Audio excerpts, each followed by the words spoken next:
Message from Lorraine Grinage, mother of Ezekiel and Ariel Brown. I, Lorraine Grinage, am the loving and devoted mother of Ezekiel and Ariel Brown. My two beautiful children are currently in the unlawful possession of their father, whom at the time he was given custody had just been released from prison, just thoroughly failed a court-mandated drug test for which he tested positive for everything but marijuana, had also took up residence with a complete stranger who we now know to be financially driven fraud crime committing Sandra Sullivan, guilty of several fraud crimes, childhood abduction, and bigamy, up to the point when he was trying to take them from me, had never played a consistent and involved role in his children's lives. I, Lorraine Grinage, had always been involved in the lives of my children on a consistent daily basis. I was with them every day, 24/7. When their father, Eric Brown, was on drug binges and missing for days, even weeks at a time, my children were with me.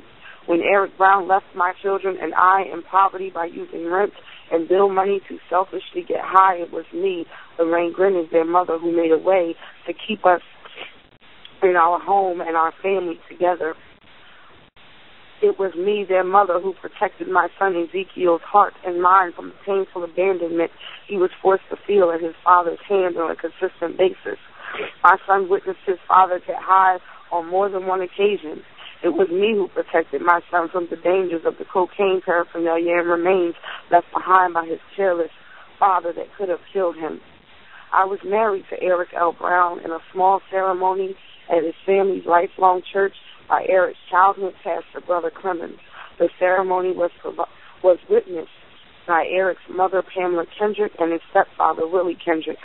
I was a good, faithful, committed, loving, and devoted wife to Eric Brown. When I was made aware of the drug addiction he had managed to hide from me through our entire courtship, I did not turn my back on him.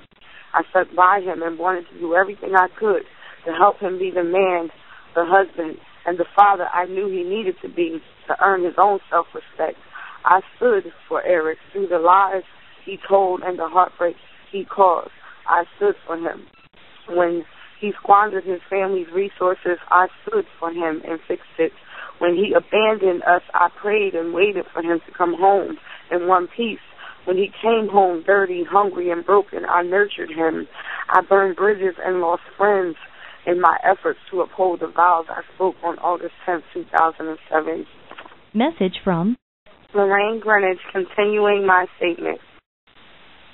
I can't even begin to describe the hurt caused by his betrayal, nor can I explain the extreme, earth-shattering realization that the people and authorities that I believed were in place to help me protect my children were in fact wolves in sheep's clothing, insidiously plotting to rip my soul from my chest in a seemingly successful effort to profit from the destruction of everything I hold dear. Like evil beasts, they savagely feast on the precious innocence carried in the souls of our children. How? How is this possible? And as I read this, I pray that all ethical officials who are lucky enough to hear this, patient enough to listen, and brave enough to do something about it are asking yourselves a few questions right now. How in God's name is this level of genocide taking place in plain sight? How does a mother who had never missed a beat in her children's lives have all her rights stripped from her with absolutely no explanation or accountability? How does a court-proven drug-addicted father with a history of violence who played a scarce role in the lives of his children, who lives with a stranger who admitted in court she was an alcoholic, who was fresh out of jail, who abandoned his family and left them with nothing, get full custody to care for the lives of two children with no questions asked?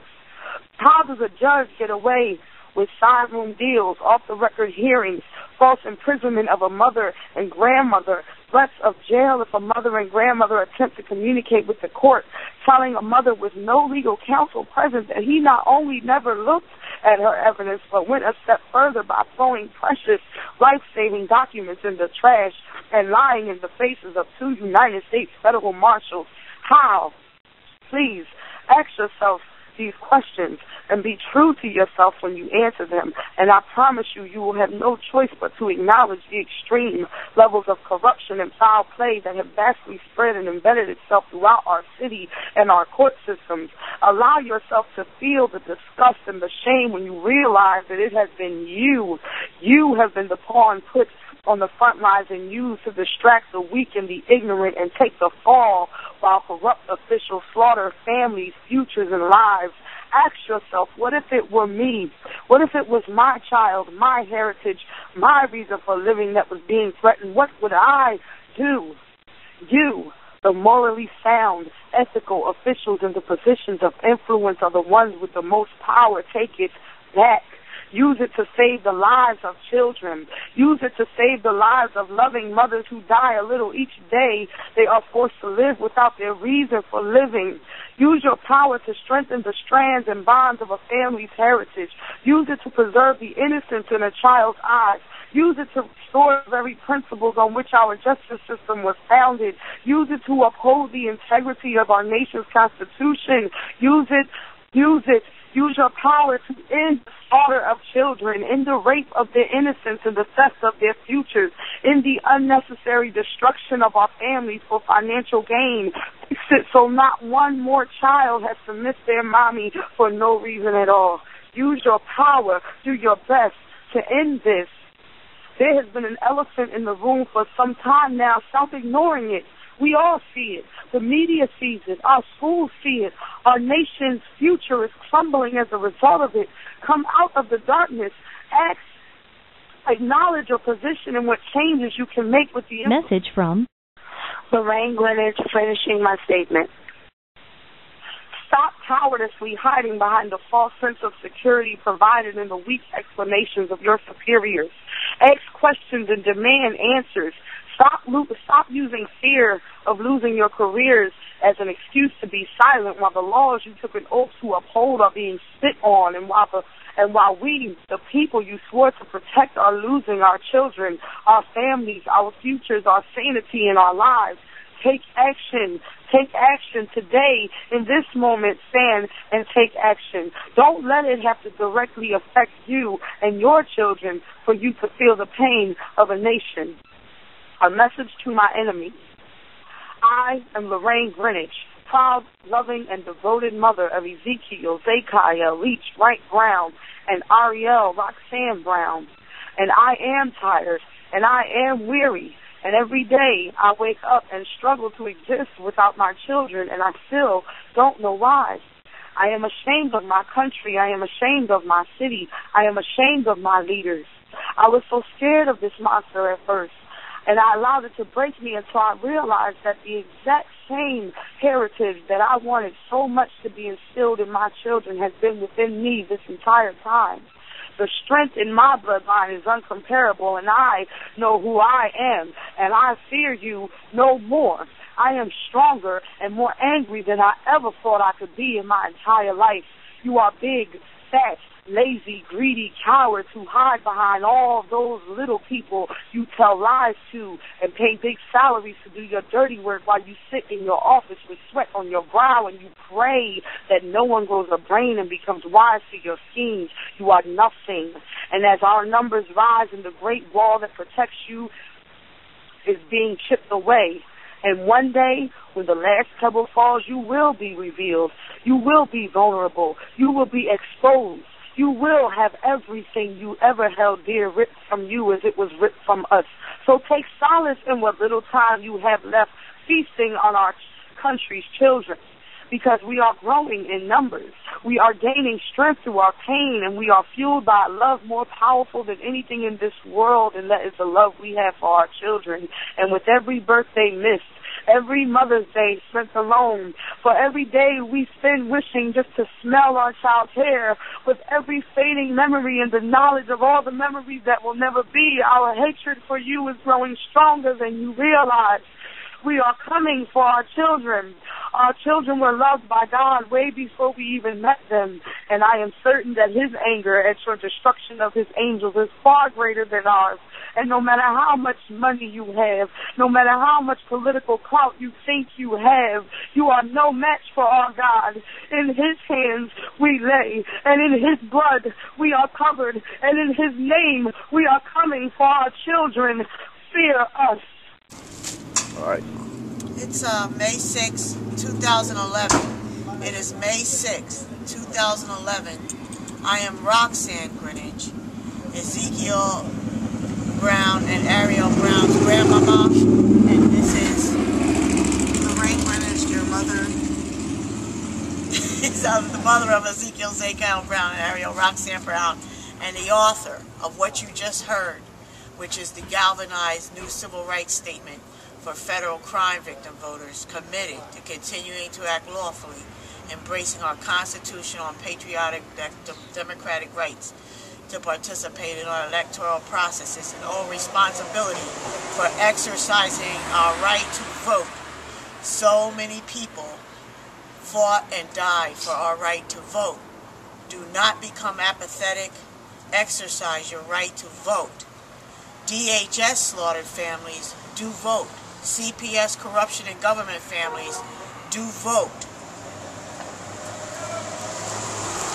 We can cease to become a disenfranchised group of crime victims who are in alignment with the official corruption, fraud, civil rights definition as defined by the U.S. Attorney's Office, having had felony crimes inflicted upon us by serial criminally behaving people, criminals who do the same thing over and over again, abusing the immunity language in a congressional act, the 1983 Civil Rights Act. If we use the free and low-cost services of the internet to, one, find each other, then network, strategize, lawful solutions, education by conversation, grassroots community development to save the soul of our cities, our states, our commonwealth, indeed the soul of our nation. Federal crime victim voters, vote. We will have endorsement, impeachment clout. There's another statement that you heard that we're going to incorporate Lorraine Grinage's spoken word statement, rhythmic, expressive of the momentum of this new civil rights movement that shows where there's a new civil rights movement, there are in fact new civil rights heroes committed to bringing change, quality of life change for the generations that will come after.